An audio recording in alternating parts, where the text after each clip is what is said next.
તમને અત્યારે ઇન્દ્રદેવનો ભૂ આવું બોલાવવામાં આવે છે.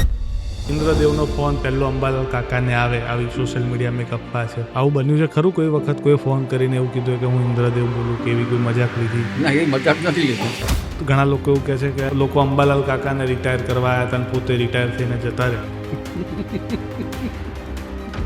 આ મહિનાની વરસાદની આગાહી તમને શું લાગે છે? ઇંગ્લિશમાં સાંભળ્યું હોય તો સાંભળી શકો ખરા? હા તો તમે મેળામાં ગયેલા, આનંદ કરેલો ખરો? અરે મેળામાં તો આનંદની મજા આવે. બેનો આંખ આજી હોય, અરે આખા ગામનું કાજલ આંખ એક હતી હોય.